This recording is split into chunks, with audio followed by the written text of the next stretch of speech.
ఇవాళ మనం వంకాయ కర్రీ అయితే చేసుకోబోతున్నాము. అందుకు ముందుగా స్టవ్ పై బాణాలు పెట్టుకొని 1 స్పూన్ ఆయిల్ వేసుకోవాలి. అది వేడయ్యాక కాస్తంత ఆవాలు వేసి కాసేపు బాగా చిటపటలాడించాలి.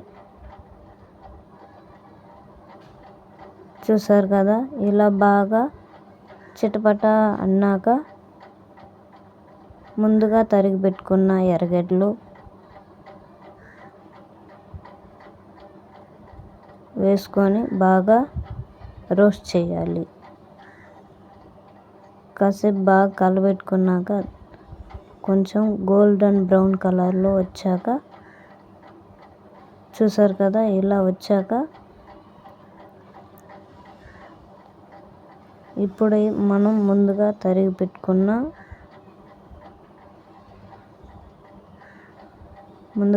పెట్టుకున్న టమాటాలు వేసుకోవాలి. వేసుకొని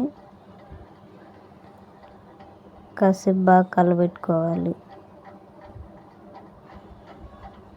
ఇలా టమాటాలు ఎర్రగడ్డలు బాగా కుక్ చేసుకోవాలి. చేసుకున్నాక ఇప్పుడు మనకి ఒక 4-5 వెల్లుల్లి రబ్బలు, కొంచెం పసుపు వేసుకొని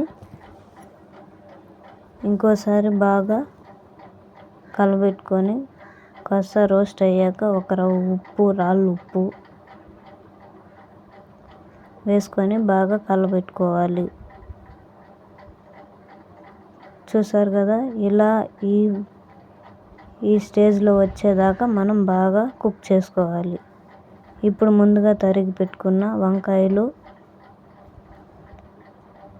చూసారు కదా, ఆ సైజులో తరిగి పెట్టుకున్న వంకాయలు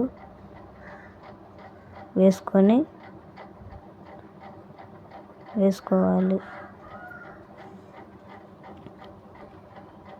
అలా వేసుకున్నాక దాన్ని ఒక 2-3-5 మినిట్స్ బాగా కుక్ చేయాలండి. అప్పుడే మనకి కర్రీ అనేది టేస్టీగా వస్తుంది. ఆ ఫ్లేవర్ అనేది మనకి బాగా తెలుస్తుంది.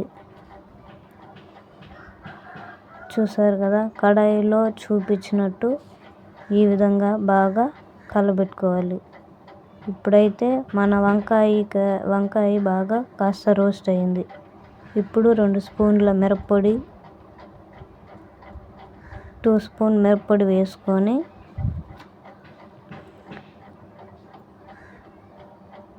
కాసేపు కలబెట్టుకోవాలి.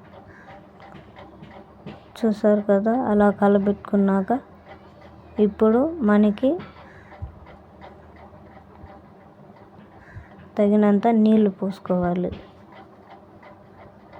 మనకు కావాల్సినంత నీళ్ళు అయితే పోసుకొని ఇప్పుడు కాసేపు దాన్ని మూత పెట్టి కుక్ చేయాలి.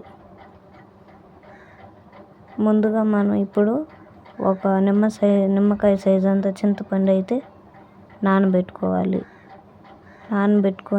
అది పులుసు మిక్స్ చేసుకొని అందులో వేసుకోవాలి. కూర కాగినాక